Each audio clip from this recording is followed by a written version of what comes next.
Thank you for waiting. I finished checking your adventurer handbook. Here are your commission rewards. We have no other urgent commissions on the books at present. Thank you for all your hard work lately. Perhaps you two could consider taking a vacation. Amazing! Paimon never thought we'd end up having downtime in Krai. Things were pretty hectic when we first got here. Everywhere you looked, it was either the wild hunt causing chaos or the Fatui stirring up trouble.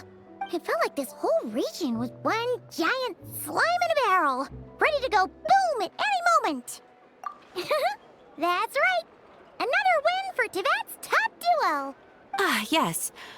Are you two aware that the Moon Prayer Night is soon to take place? Oh, yeah. Lama told us that was coming up soon. Wait, why do you mention it, though? Do people in Nasha Town celebrate it, too? Paimon thought it was just for Moon Goddess worshippers. You're partially right. Most people in Nasha Town just see the festival as an opportunity to do business. They do not concern themselves with the religious element.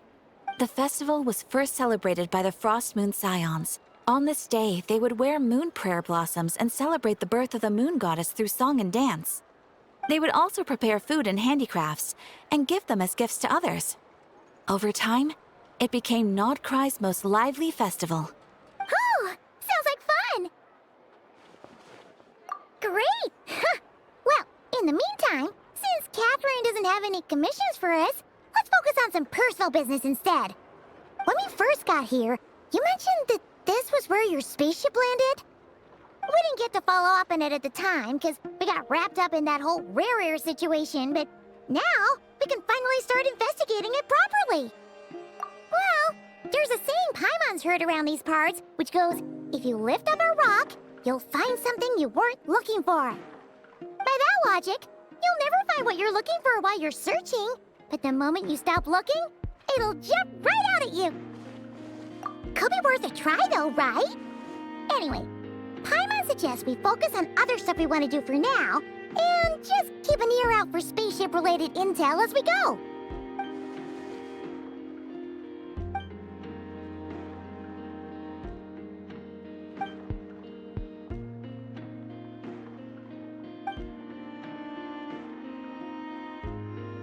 What's wrong? She looks super serious all of a sudden. Huh? Paimon gets why you'd be concerned about Columbina, but what does the doctor have to do with anything? Oh, that's true. And now that you mention it, we're definitely overdue for a showdown with the Fatui. It is weird that he hasn't shown himself this whole time. What could he be up to? True. Paimon would much rather deal with Marionette anyway. She says the meanest things, but when it comes down to it, she doesn't seem like a bad person. Maybe it's the pressure of being a Fatuse? Especially as a Harbinger. Does she feel like she's gotta act tough to keep up appearances or something? But then, every time we headed out with Rarier, she always wound up having to repair Polonia and her other robots. That's gotta sting. Losing face always hurts more for people who care a lot about their image. She's probably still furious about it. What? Relax, she's not even here. Huh? What's the matter? Oh, nothing. Sorry, we'll be on our way now. Where are we again? Oh yeah, Columbina? Right, yeah, let's go see Columbina.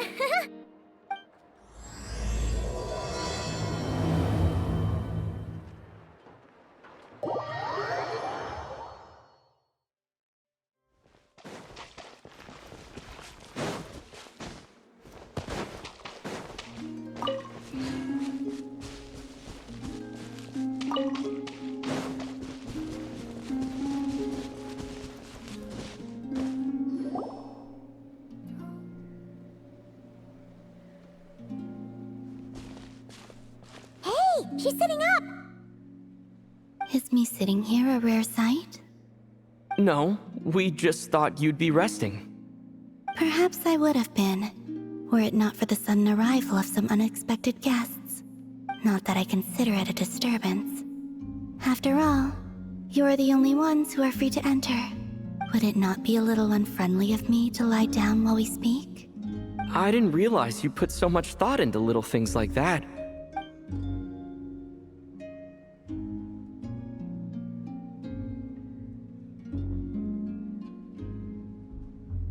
Only sometimes.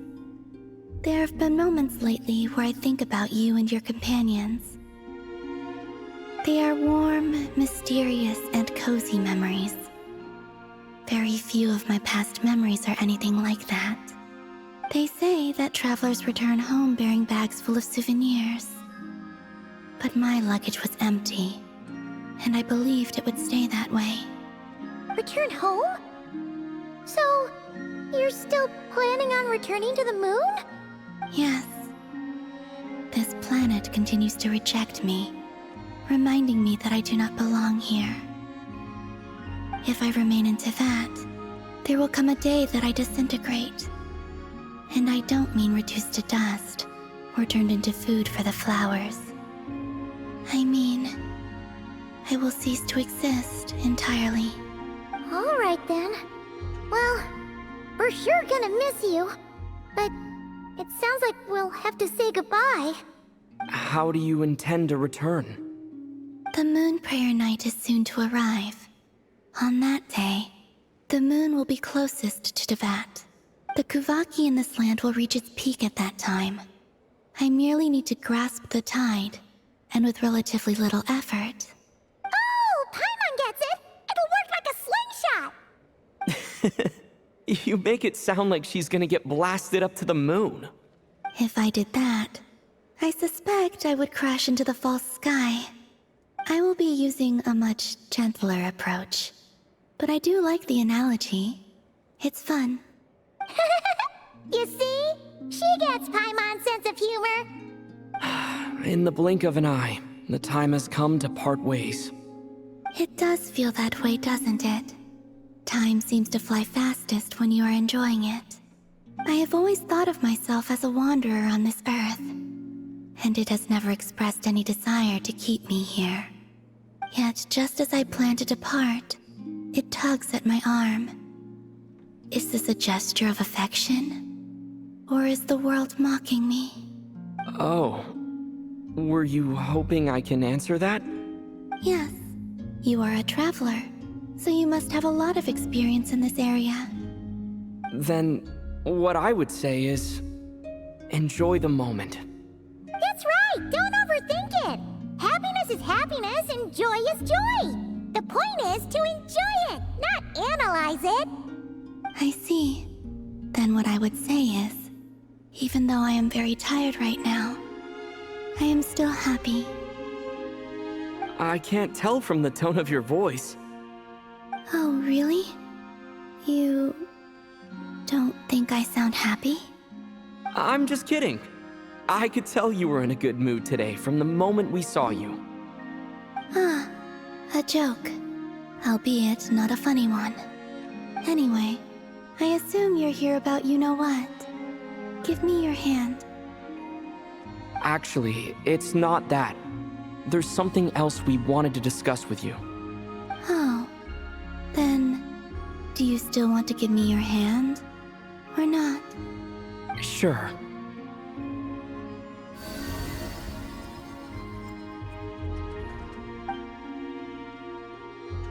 Thank you. So, I've heard that in the Moon Prayer Nights of the past, people here would hold celebrations in the Moon Goddess's honor. Since you helped so much in our fight against the Rehir of Solnari, I think you deserve a farewell party before you return home. I haven't asked everyone else for their opinions on this yet, but I'd like to invite you to join the upcoming Moon Prayer Night. I've never joined a moon prayer night before. I'm not sure what I would even do. Oh, don't worry about that! We take care of everything! All you need to do is show up. Of course, there's no need to force it if you're not feeling strong enough. It's just, this kind of felt like a golden opportunity. But they call me Kutar, and the Fatui have an arrest warrant out for me. I shouldn't appear in public right now. I'll make it work.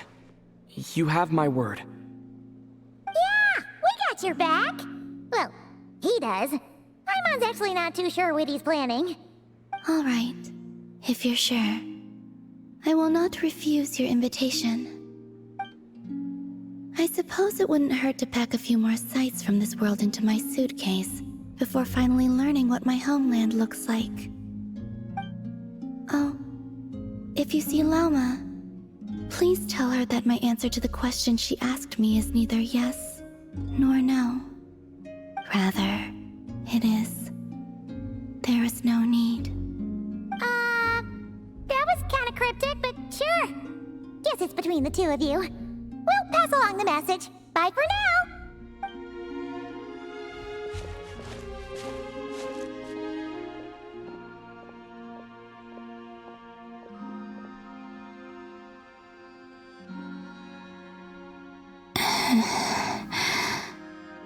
And also, I do not know.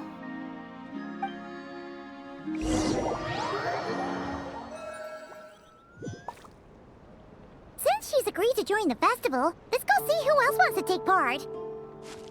Llama's gotta be the person most familiar with the Moon Prayer Night. We should start with her. Also, what exactly is your plan to keep her safe? Not sure yet. I'll figure something out. What? Are you serious? And Paimon even gave you her vote of confidence back there. When did you become so sneaky?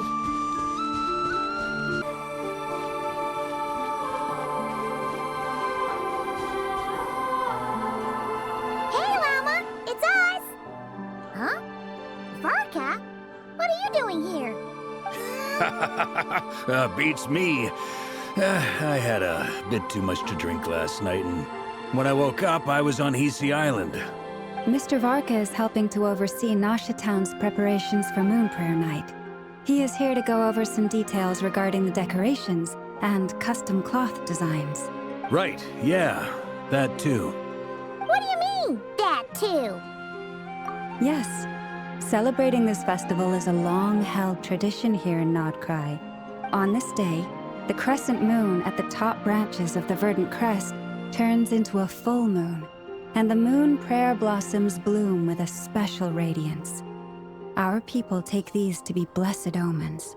It's an especially welcome event coming off the back of all that nasty business with Rare.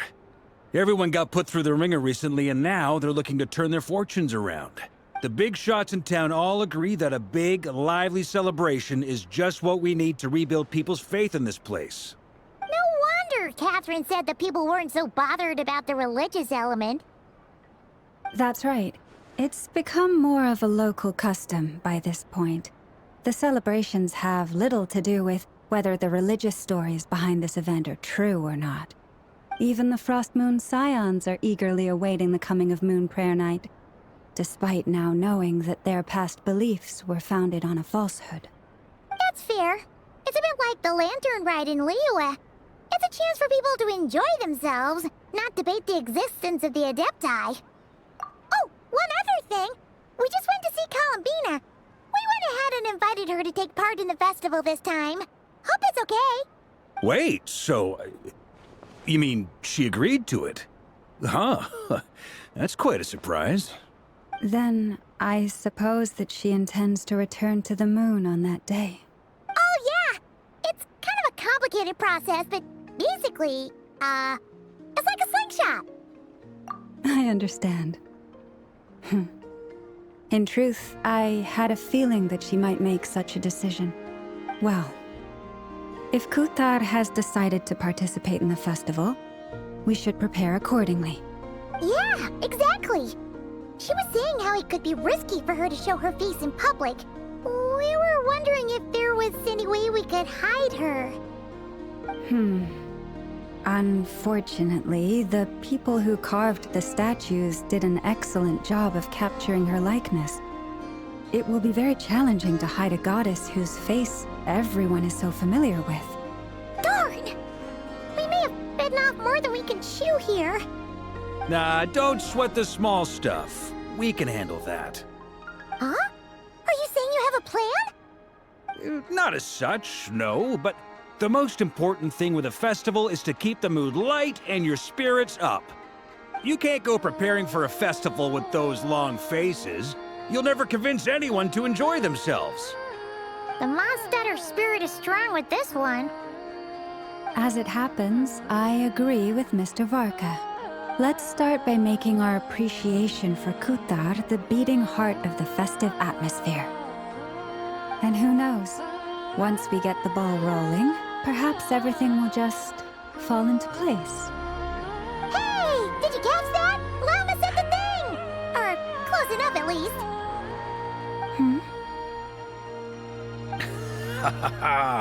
I'm looking forward to the Moon Prayer Night already. We have a festival in Mondstadt called Windbloom, and you can always tell which couples are celebrating it for their first time by the smiles on their faces.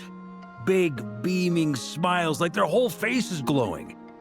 And I have a feeling we'll get to see that same smile on the Moon Goddess's face at this festival. Not quite the same, surely. Anyway, I'll take care of business in the city, but I'll have to leave the decor up to you and the Frost Moon Scions. No one else can capture that traditional aesthetic quite like you guys. But lastly, there's the final key element that brings the festival to life. Companionship. Before you leave, let me show you something that we've been preparing. Mr. Varka had asked to see it already, so you may as well tag along. Also, I have some further questions about Kutar's decision.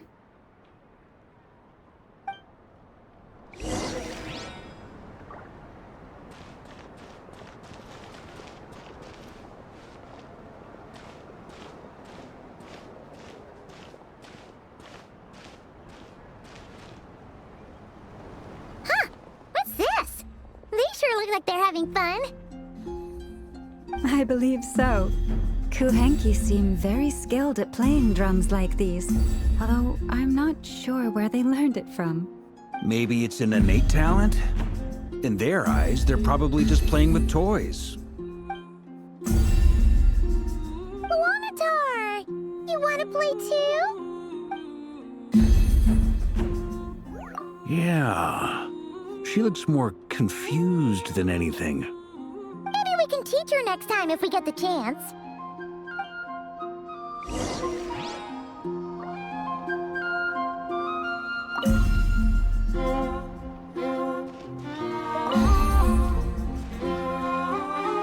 What are these floaty things?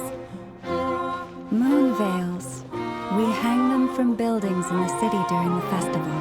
When you look at the sky through them, it creates a lovely misty effect.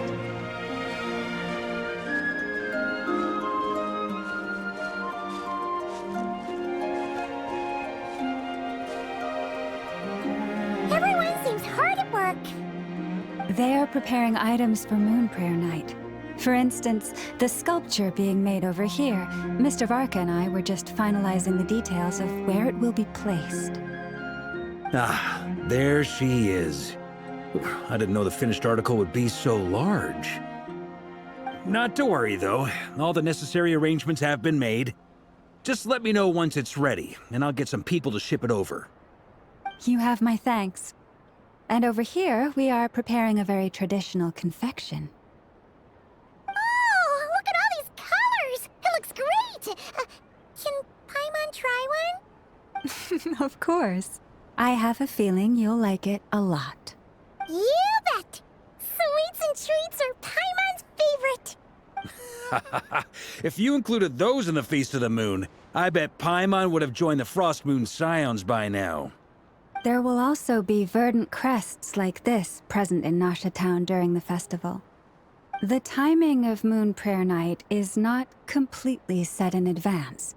We make a rough estimate, then observe the changes in the verdant crests and moon prayer blossoms to guide us. As such, the wait itself is a fun feature of this particular festival.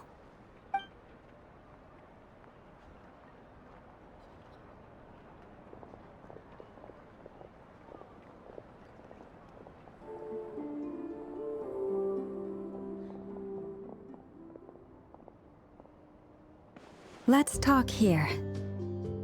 To tell the truth, I am very surprised to hear that Kutar is willing to participate in the festival. I once asked her if she'd be willing to stay with the Frost Moon Scions. I could introduce her to everyone, and we could be a family to one another. She did not answer, but she has not appeared here since. I took this to mean her answer was no, but if that were the case, she would not have accepted this invitation. Ah, I see. Maybe she is right. Maybe the Frost Moon Scions of today no longer need a moon goddess. But my wish was not for her to come here and be worshipped as a deity. I simply wanted to offer her a place to stay. I'm sure she believes that showing herself here might invite Fatui intervention, and as such, she does not wish to cause us trouble. But what really pains me about all this is that this is her birthplace. She ought to belong here, yet no one has been able to grant her shelter. I think I'm qualified to weigh in here. When someone's about to depart on a long trip, what they need is blessings, not burdens.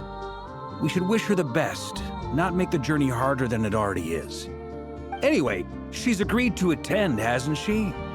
All we need to do is simply respect her decision. I see your point. Yes, she will soon depart after all. Our job is to leave her with some happy memories. Besides, who's to say her journey to the moon is a one-way trip? It's not like she can't come back and visit if she wants, right? Paimon agrees wholeheartedly. Festivals are all about having fun, so let's keep it simple. All right, I'm gonna head back to Nausea Town soon. Want to come with? I'm guessing you have some other folks to visit there. Sure thing, let's go! Bye for now, Wilma! Thank you all. Goodbye.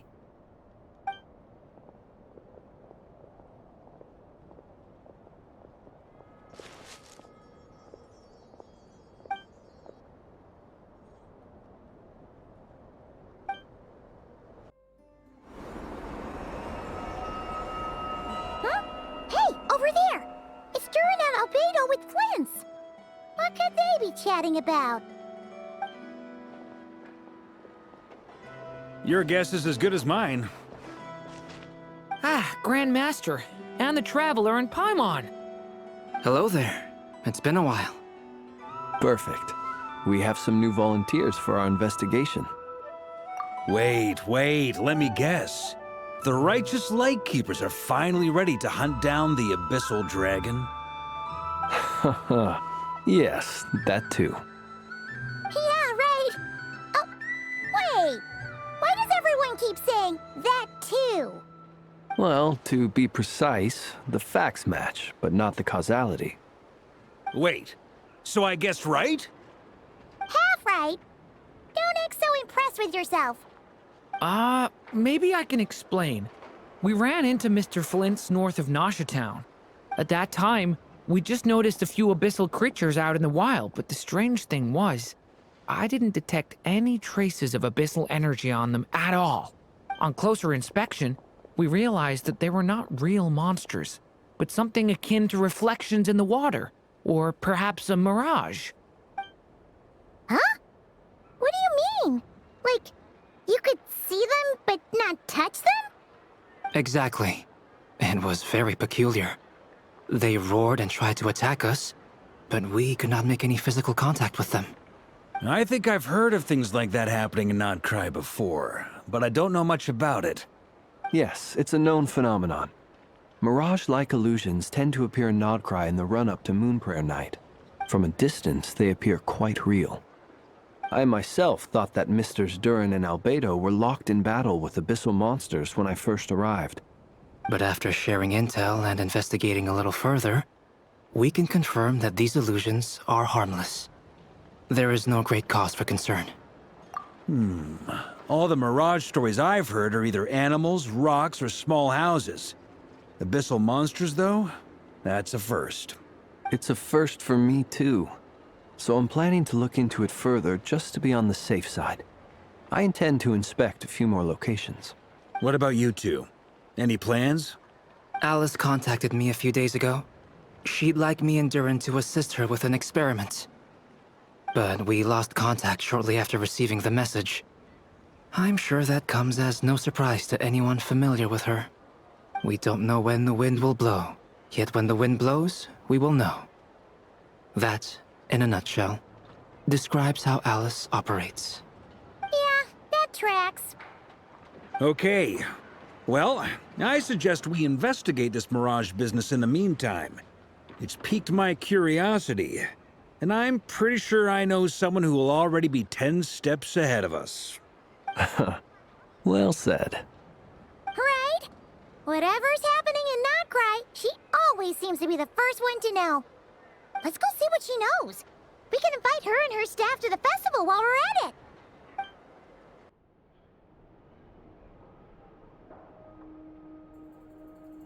You're right, I have noticed.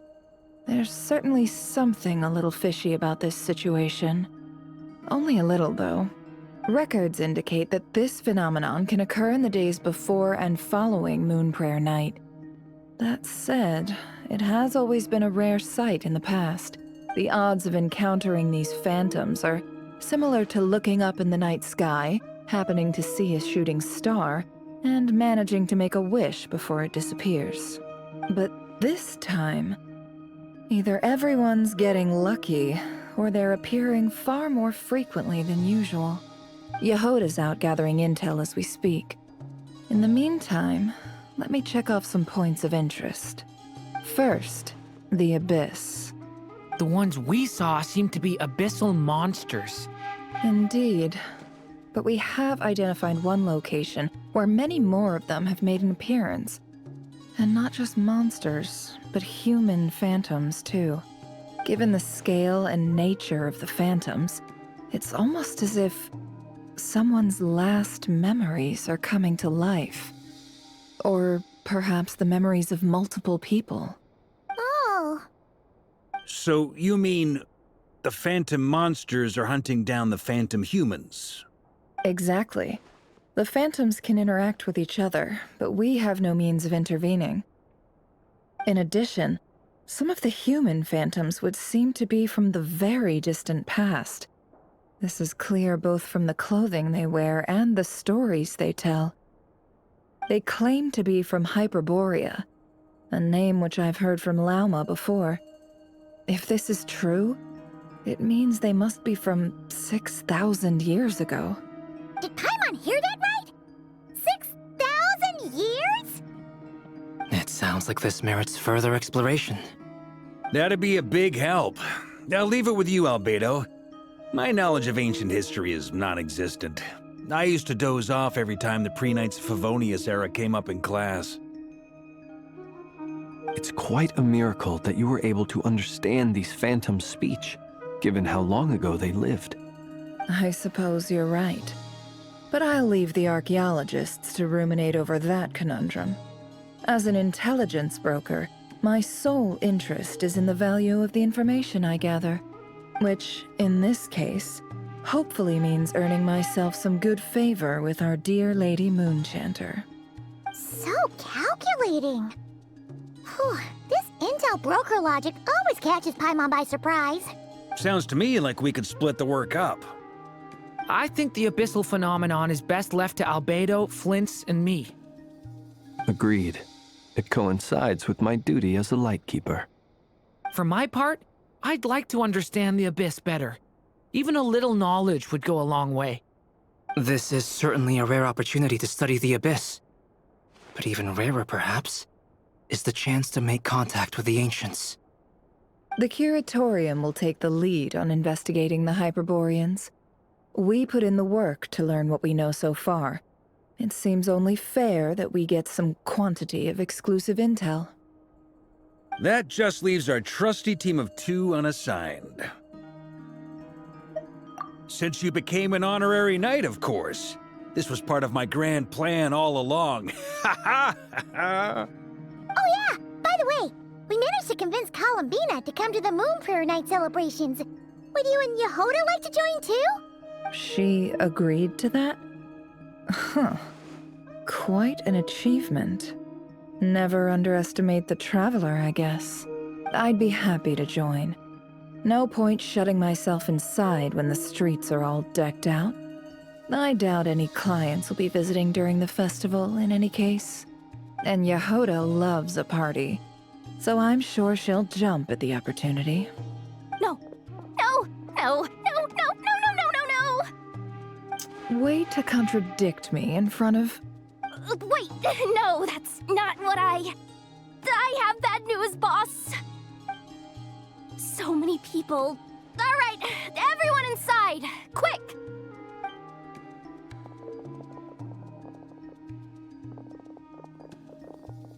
This is gonna sound crazy, but hear me out. I saw one of those phantoms at Star Sand Shoal, and it was some sort of flying ship. Like a spaceship? That's gotta be the one you came to Tibet in.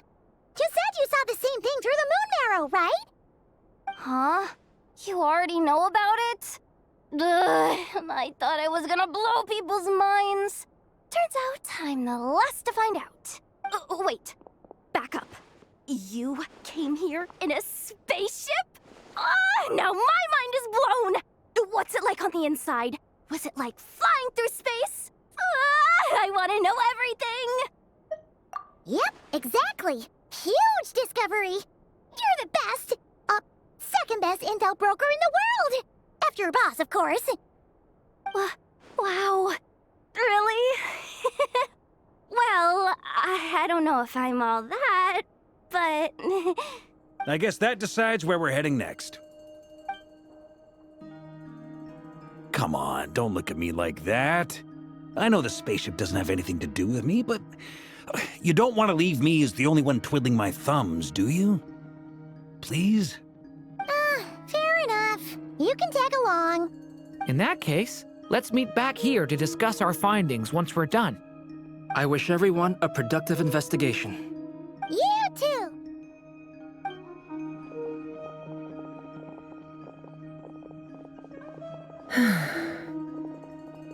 What's up, boss? Aren't we gonna head out? Tell me, Yehoda, when did the Curatorium start giving out intel for free? Oh, sorry, boss.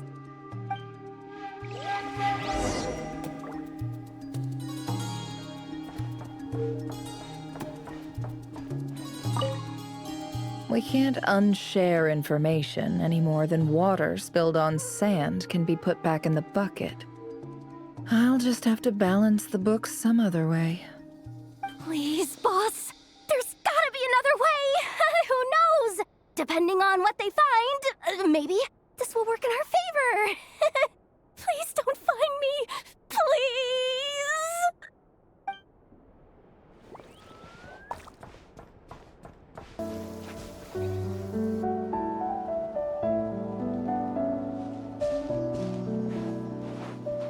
Well, what do you know? Yehoda was right on the money.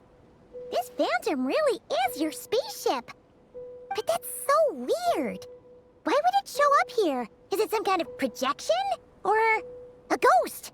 Like, maybe it no longer exists, but somehow it left an afterimage? Ah, you're already here. Miss Lauma, what a surprise. I thought you were busy with festival preparations. I was, until one of our people informed me that a strange sight had appeared at Star Sand Shoal. No one's ever seen something quite like this before. I thought I should see it for myself.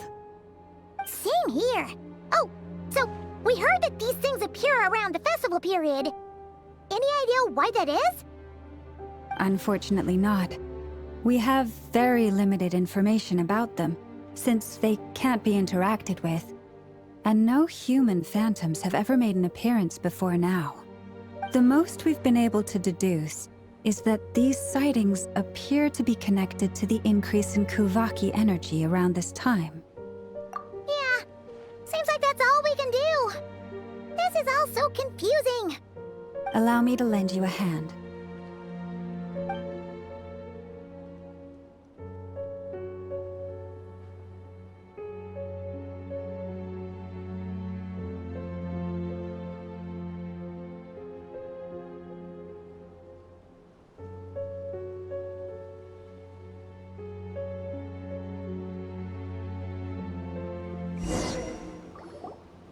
Everyone, our friend here should be able to provide us with some information. Is that a phantom rhymehorn deer? I've heard about how the Frostmoon Scions live in harmony with the animals and can even communicate with them. That's coming in handy now, for sure. Okay. Yes, I understand. Then how about this?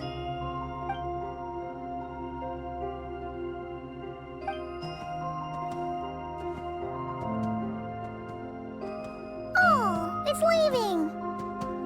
It appears to share our curiosity about this giant spaceship, so I asked it if it wouldn't mind investigating along with some friends. In return, I told it about some nearby spots where the wild fruit grows abundantly. We may live in a different era from these phantoms, but I trust that the terrain, climate, and ecology here are more resistant to the effects of time than some things are. Let's give them a moment and hope for the best.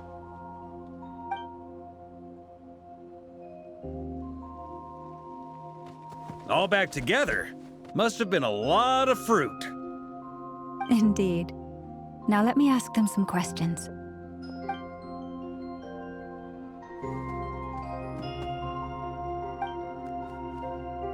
It did find a lot of wild fruit, enough for them to feast for a long while. This puffin circled in the air several times, but didn't spot anything out of the ordinary.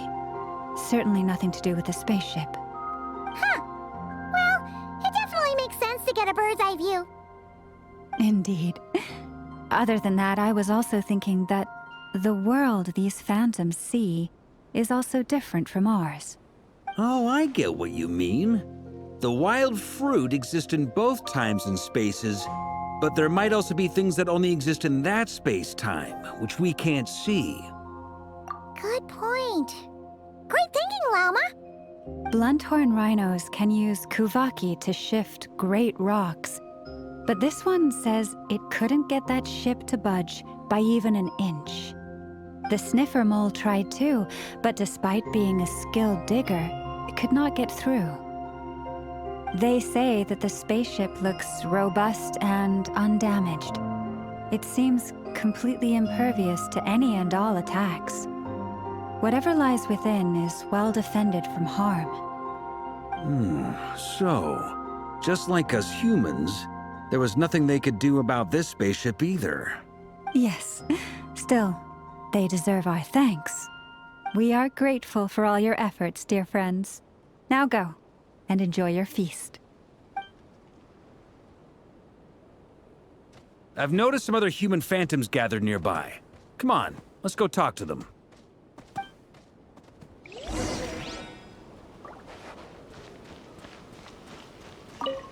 Those illusions and those people. It's all a little creepy, don't you think? Nah, all part of the festive atmosphere.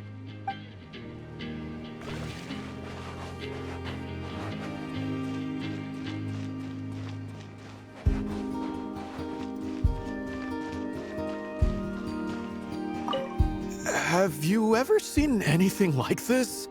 Nope. Never seen or heard anything this weird.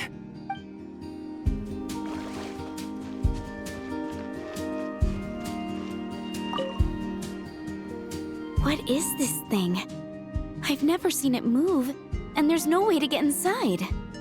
Goodness knows. My grandpa says it's been sitting here at least since his grandpa was still alive. What about his grandpa? Did he say anything to your grandpa's grandpa about it? Huh? I don't know. In all likelihood, it was here back then too. Hard to imagine something this huge could move. Guess that means that as far as they're concerned, this ship's been around a long time.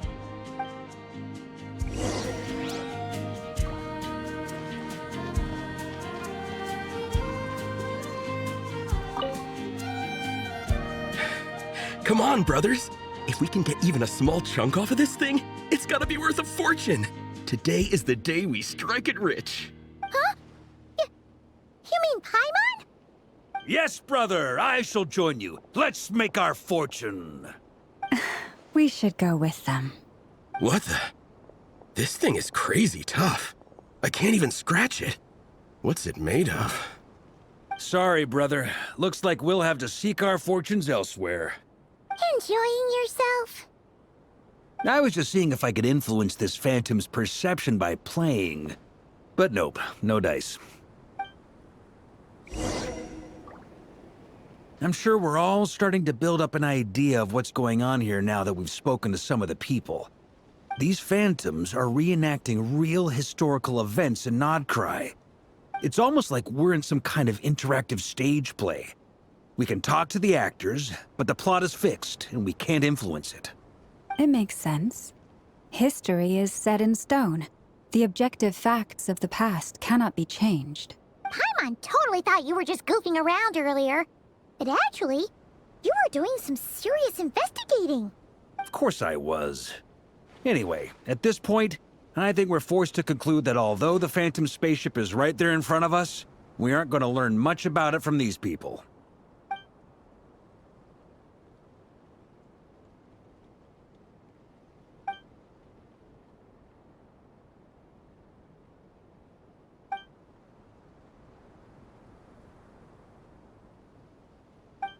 Don't be discouraged. If nothing else, this is proof of the ship's existence. And think about it. So many people tried to hack their way inside, but no one could get the door open. It's made of very tough material. To me, that says that we'll either find the ship itself or the story behind it. It's just a matter of time. Huh.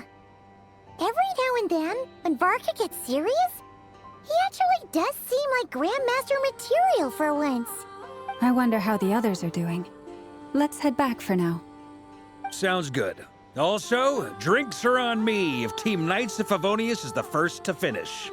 Wait, we have a team name now? Am I in Team Knights of Favonius as well?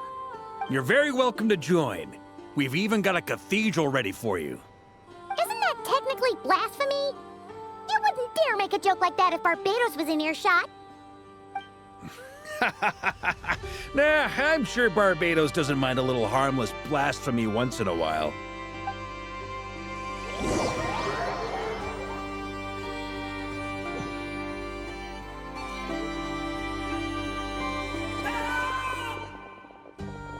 Oh, no! Get away! Oh.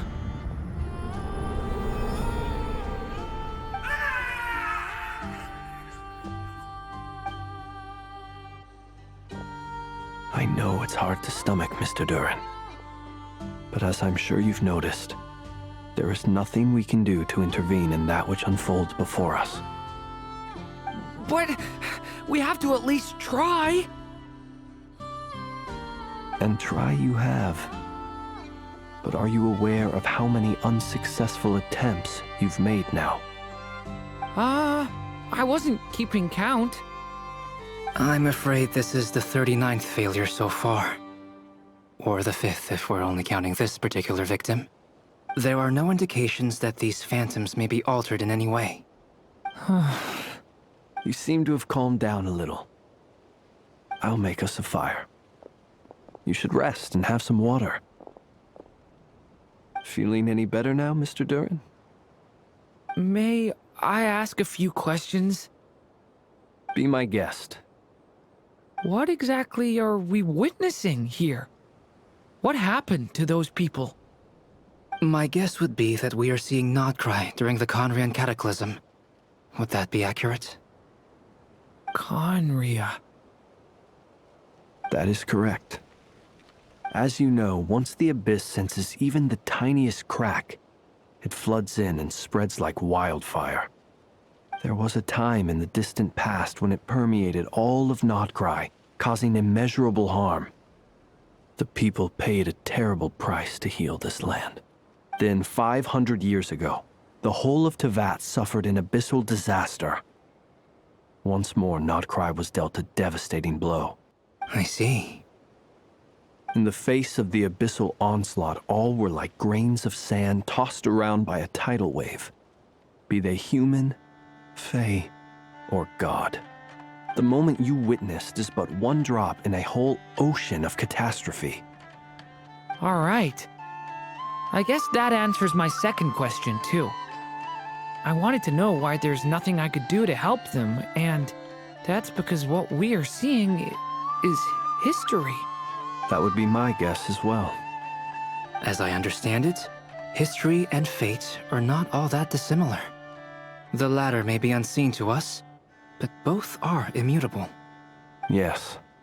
Fate was determined long, long ago. I still have a couple of other questions for you, Mr. Flint's. You mentioned more than one abyssal disaster that has struck this land in the past. How can you be sure that what we're seeing is from the Conrian incident?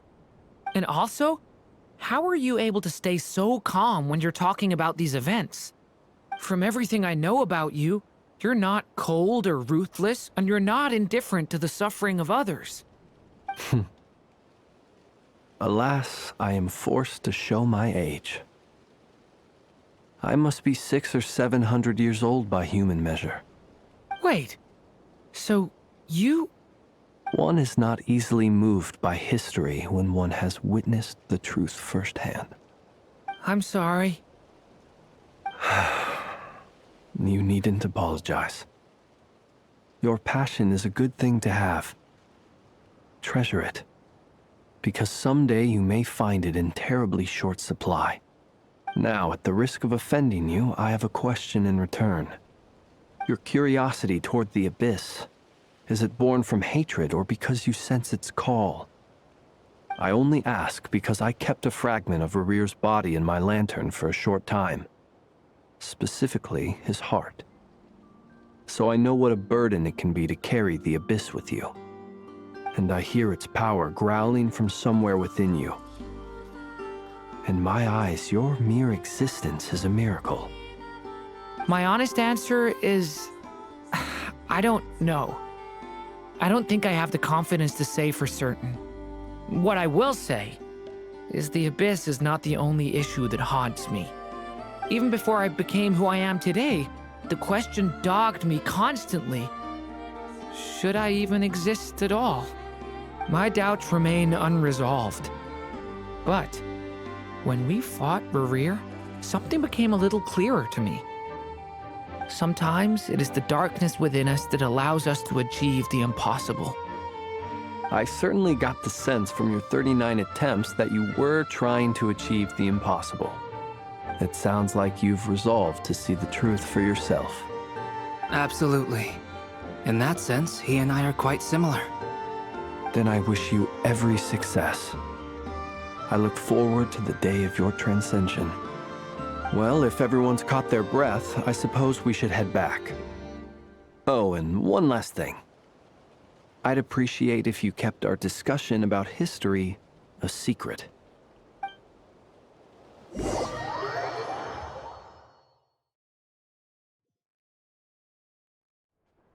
Incredibly, our separate investigations led us all to the same conclusion. Hooray for consensus! Yeah, but we barely learned anything, though. I totally thought this would be the mother lode. Talking with the ancients? I mean, come on! But nope. All we got was useless snippets of conversation. And all this stuff about moons and hyperopia. What a load of baloney. Seems like people back then had a few screws loose. I understand your frustration. We found the same issue. Each phantom only showed a very brief moment in time. There isn't much value to be found in these miscellaneous fragments of a civilization's history, no matter how glorious it may have been. If there's a silver lining, it's that these phantoms are harmless to the present reality. They shouldn't get in the way of the festivities. Paimon agrees. And not just because it's the first thing she understood in this whole conversation. You look disappointed, Nefer. Is something the matter? What do you think? We all worked our tails off, but the only one to gain anything from it was you, Lady Moonjanter. Well, please do share the Hyperborean records with me. I will gladly inscribe them in our people's documents.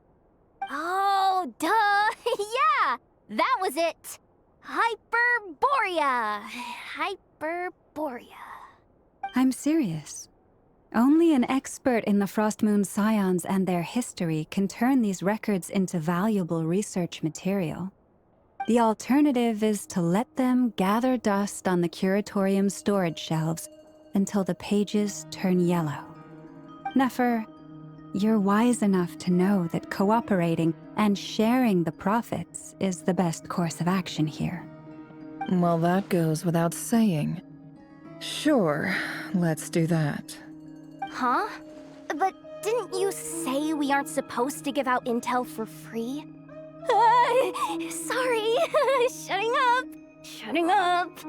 Now is not a good time to push Nefer's buttons.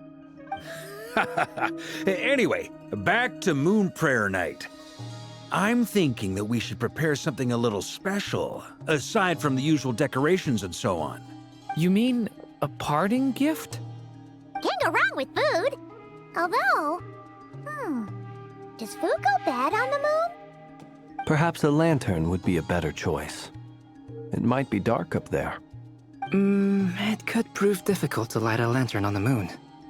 Magical stones might serve that purpose better. What about a clockwork mecha model from Fontaine? I've got a whole bunch at home. I use them for fighting practice in my free time. None of these sound like things she would be even remotely interested in. But we don't interact with her enough to know what she likes. Yeah. It would really save us the guesswork if someone could find out what she's into. Wait, what the? Traveler? They're all looking at you. Great! Haha, problem solved. Now, I need to stop by Dory's. Gonna need her help sourcing a bunch of stuff for the festival. Then let's leave it there for now. We all have our own business to attend to. Traveler, if you find out what Kutar likes, let us know right away.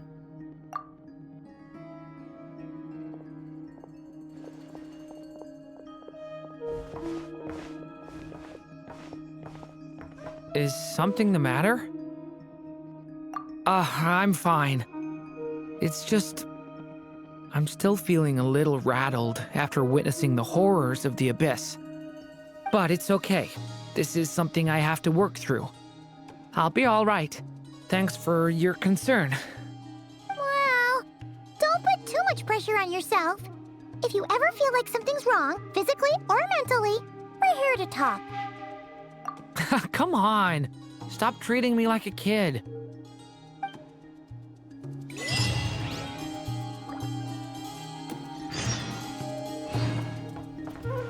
Which is why we need a lantern guaranteed to work on the moon. Yes, I have a few ideas, but the lantern itself is the easy part. The real issue is how little we know about the lunar environment. Wait, you two are serious about this? Let's just say I'm intrigued by these shining magical stones that Mr. Albedo has mentioned. Could you do me a solid and try to smooth things over with Boss Neff?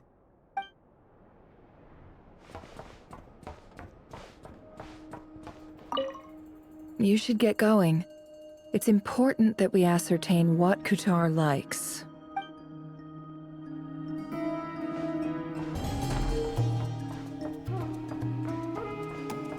Miss Lauma, would you accompany me into town? I think it'd be best if you saw the Frost Moon Scions decorations for yourself. Very well. Let's go.